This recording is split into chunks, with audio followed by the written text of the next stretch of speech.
Hi student, मैं आपका कप्तान सर।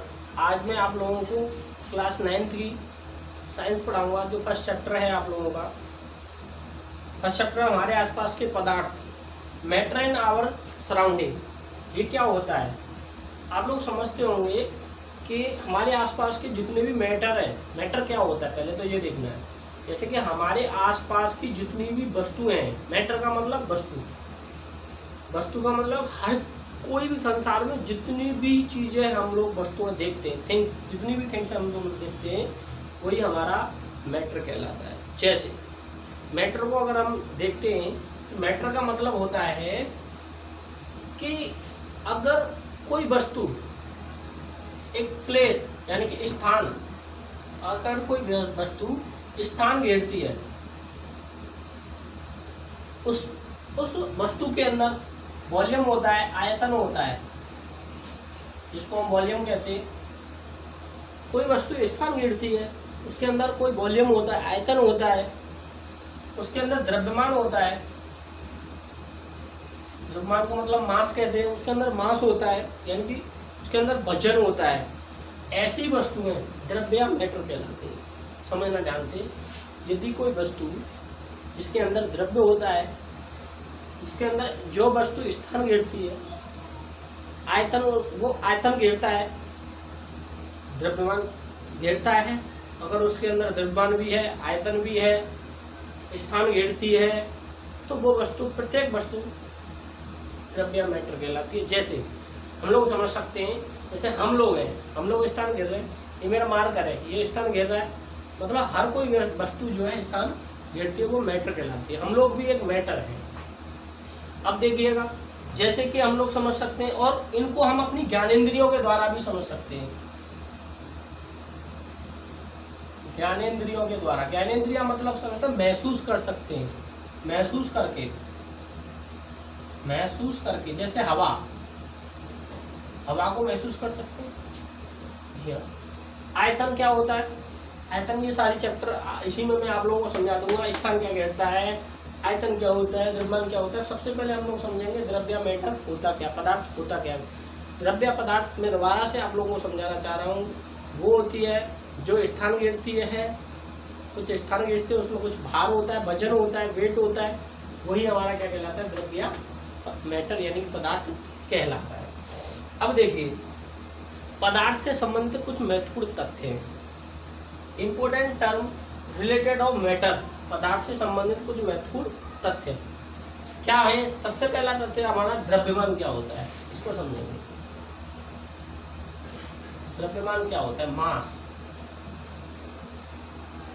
मास होता क्या है, किससे पता करेंगे हम लोग?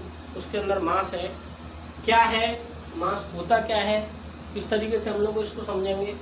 देखिएगा, किसी भी वस्तु के अंदर, कोई भी वस्तु है, उस वस्तु के अंदर कितने अणु हैं, उसके अंदर कोई वस्तु होती है, उसके अंदर कितने अणु होते हैं, उसी को कहते हैं। जैसे किसी वस्तु को उपस्थित द्रव्य की वास्तविक मात्रा द्रव्यमान कहलाती है। किसी वस्तु में उपस्थित द्रव्य की वास्तविक मात्रा। अब द्रव्य क्या जानते हो? ये, इस द्रव्य की वास्तविक कितनी मात्रा है इसके अंदर, उसी को हम लोग द्रव्यमान कहते हैं। जैसे किसी वस्तु के अंदर द्रव्य की वास्तविक मात्रा क्या कहलाती है? हमारी मास कहलाती है, द्रव्यमान कहलाती है। कोई भी वस्तु है, उसके अंदर कितनी वास्तविक मात्रा, उसको हम लोग मास कहते हैं। अच्छा, ये हमेशा निश्चित होता है, यह निश्चित होता है। कब होता है निश्चित? ये जब मन निश्चित होता है कि अगर इसका स्थान परिवर्तन कर दिया जाए, स्थान को हम लोग चेंज कर दें, तो हमारा क्या कहलाता है? वो स्थान अगर हमने चेंज कर दिया तो यह निश्चित होता है, ध्यान रखना। अगर फिलहाल में उसका मास 15 ग्राम है, अगर उसका स्थान चेंज कर दिया जाए तो वो 15 ग्राम ही रहेगा। अगला समझते हैं। अगला हमारा वेट, भार क्या होता है? हाँ जी, अगला टॉपिक है हमारा भार। वेट क्या होता है सुनो।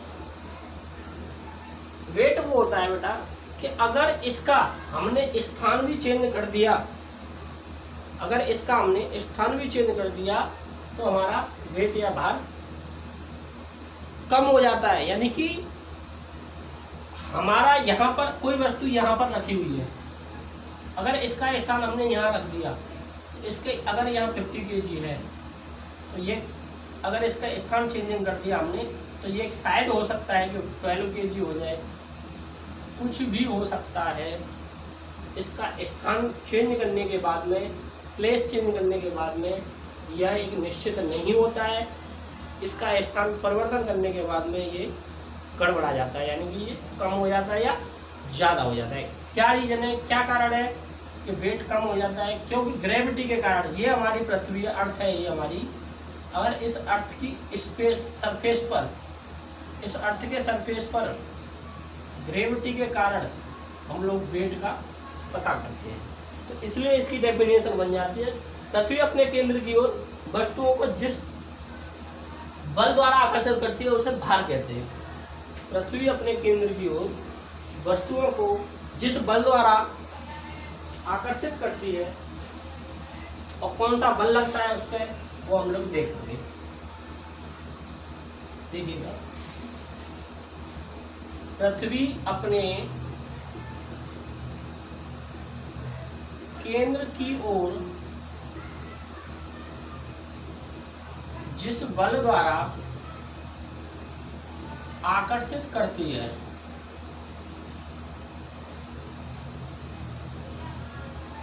मतलब जिस बल द्वारा अपनी तरफ खींचती है केंद्र की ओर, जैसे ये पृथ्वी है, इसका केंद्र ये क्या करती है, इस केंद्र की ओर प्रत्येक वस्तु को, जैसे अब यहाँ पे एक पेड़ है, ये कोई व्यक्ति खड़ा है, वो अपनी तरफ खींचती है, उसी को हम लोग क्या कहते हैं, भार कहते हैं। जिस बल द्वारा अपनी तरफ आकर्षित करती है उसी को हम लोग भार कहते हैं, वेट कहते हैं। और वो कौन सा बल होता है, वो होता है गुरुत्वाकर्षण बल। कौन सा बल होता है वो, किस कौन से बल के द्वारा आकर्षित करती है, ग्रेविटी के कारण, गुरुत्वाकर्षण बल।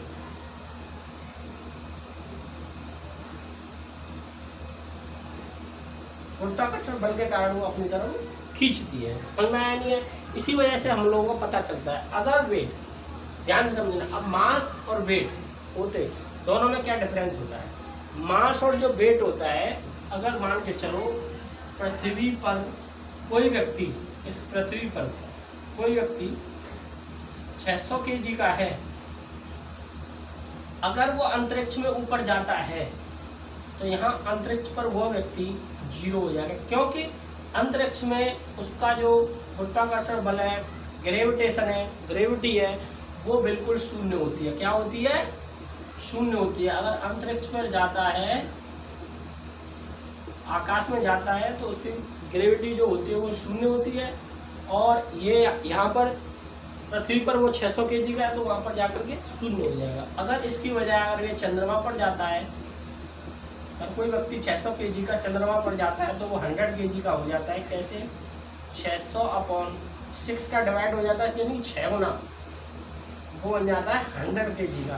दोबारा से समझिएगा, अगर कोई व्यक्ति पृथ्वी से, इसका नाम पृथ्वी है, अर्थ है, अगर कोई व्यक्ति पृथ्वी से ऊपर अंतरिक्ष में जाता है, ये अंतरिक्ष है, अंतरिक्ष में जाता है, तो उसका जो वेट है, वजन है, 600 kg की बजाय क्या हो जाएगा, बिल्कुल 0 हो जाएगा। अगर वही व्यक्ति यहाँ से चंद्रमा पर जाता है तो उसका वजन 100 kg हो जाएगा। यानी कि चंद्रमा पर, चंद्रमा की अपेक्षा पृथ्वी पर वजन जो होता है वो 6 गुना होता है, 6 गुना होता है। अगर कोई व्यक्ति 36 kg का यहाँ पर है तो यहाँ पर चला जाएगा 6 kg का, क्योंकि 6 का डिवाइड होकर के क्या बन जाएगा, ये 6 kg का चंद्रमा पर। क्लियर हुआ? आप लोगों को समझ में आ गया होगा। वीडियो को पॉज करके लिख लीजिएगा, समझ लीजिएगा। लिखने के लिए नोट्स में आप लोगों को भेज ही दूंगा, आप लोग लिख ही लेना, ठीक है? आप समझते चलिए कि ये क्या क्या चीज़ होती है। ओके, अब देखिए इनका रिलेटिव, एक रिलेशन में आप लोगों को बता देता हूं।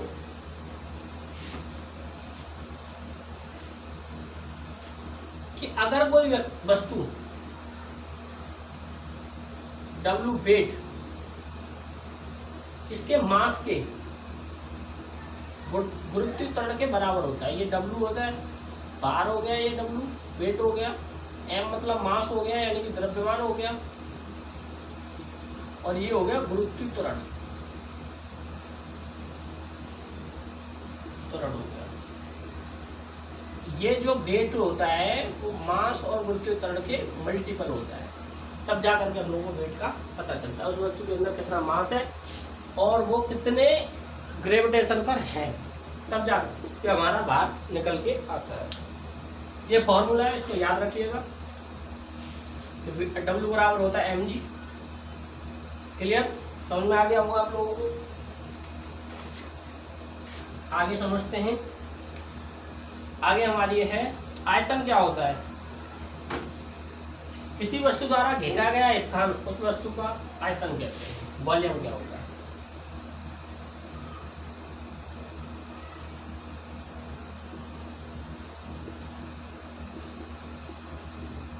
किसी वस्तु द्वारा घेरा गया स्थान,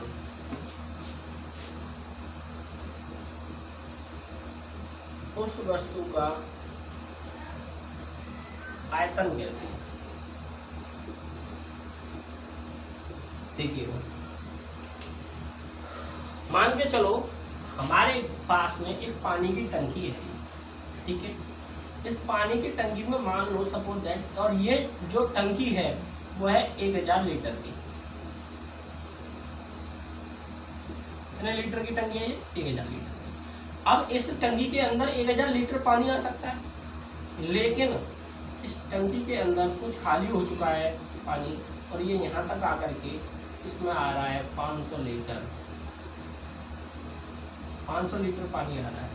500 लीटर पानी आ रहा है तो इसका जो वॉल्यूम होगा इस टंकी का वो कितना होगा? 500 लीटर। यानी कि किसी वस्तु द्वारा, अब इसमें किसी वस्तु मतलब पानी के द्वारा घिरा हुआ है, गया स्थान, इतना स्थान घिरा हुआ है, उस वस्तु का आयतन कहलाता है। उसी को हम लोग वॉल्यूम, इसको V से प्रदर्शित करते हैं। किससे प्रदर्शित करते हैं? V से।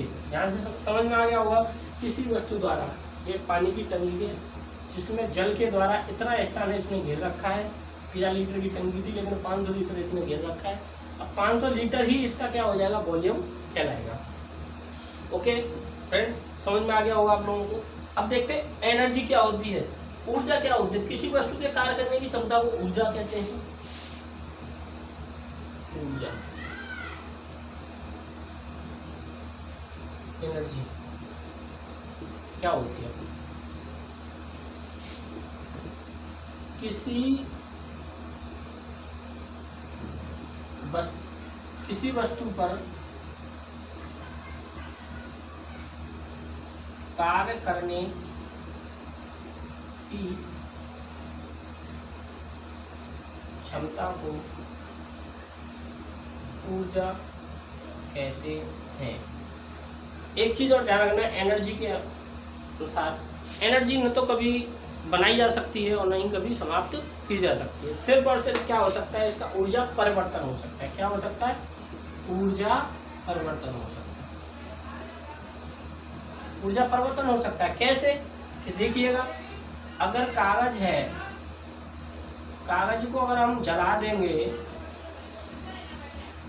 कागज को जलाने पर, कागज को जलाने पर राख का बन जाना, क्या वो कभी खत्म हुई? नहीं हुई।